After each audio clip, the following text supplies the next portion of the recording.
Okay, we have decorated our plate. We have traced the little cut lines onto our plate.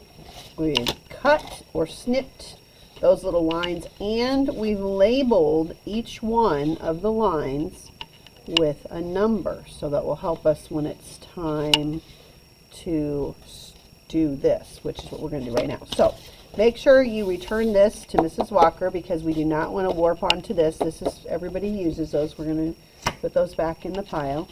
And you're going to get a piece of tape ready with your name and class code. So I'm just going to do this really quick and write Mrs. Walker, so I'm ready. And then you're going to select some yarn, and I want you to pick a solid color. So you should be able to see what it is from the outside like this, but do peek down inside, because some of them are multicolor and they look like they're one. So look down inside, make sure you have a fairly good sized ball of yarn. I'm not going to choose these colors just because they're kind of lighter. I'm going to pick this one. This one is a little bit decorative. I would probably tell you to wait and use this for weaving, but I need a dark color so that you can see it, so I'm going to use this one for my warp. I'd rather you did a solid color for the warp and then use this multicolor one for weaving, okay? But here we go. So you're going to start by taping it onto the back, and you're going to find, I know I'm going to go through number 1 first, so I'm going to tape it. I'm going to tape it so it's ready to go in number 1, okay?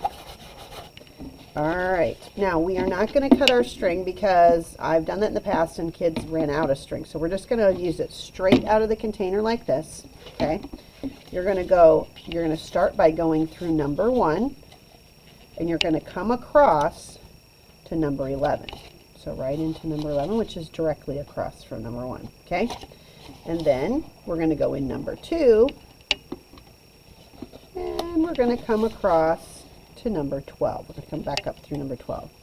And we're going to go in 3 and 13, 4, 14, 5, 15, 6, 16, 7 and 17. This makes pretty good sense, doesn't it? 8 and 18, 9 and 19. And then when you go through 10, you're going to flip it over, and we're going to actually we're going to start weaving with this, but I want you to just cut yourself maybe a couple feet.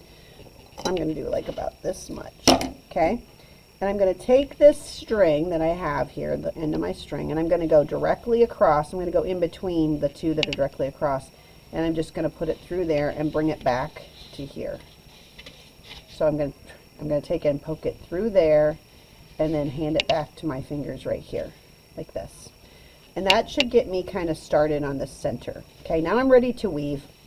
So I'm going to just be going over and under, and I'm going to keep doing that all the way around the circle. Okay, so here I go.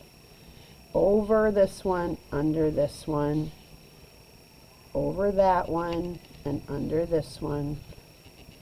I'm going to go over this one and under that one, and I'm just going to keep doing this, working my way around the circle until I run out of yarn. Oops, keep pulling it through though so you don't get tangled, okay? So let's see, I'm right here. I can tell I'm between these two, so I'm going to go over that one and under that one. Kind of pay attention to where you are when you stop, if you do stop. And if you don't know where you're at, just look, go back, trace it back to where. So like if I wasn't sure, I can kind of see that it's underneath this one. So I would just go over the next one. And I'm going to do this, I'm going to speed this up here so you can see it in fast motion and don't have to watch me do the whole weaving.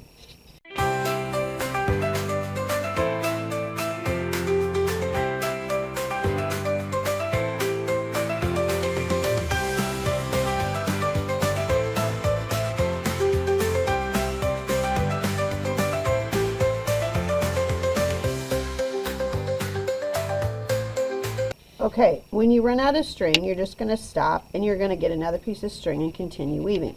When we're all done, these little tails, you can either tuck them down, you can leave them down underneath, or you can leave them up and we will trim those off when we're all done.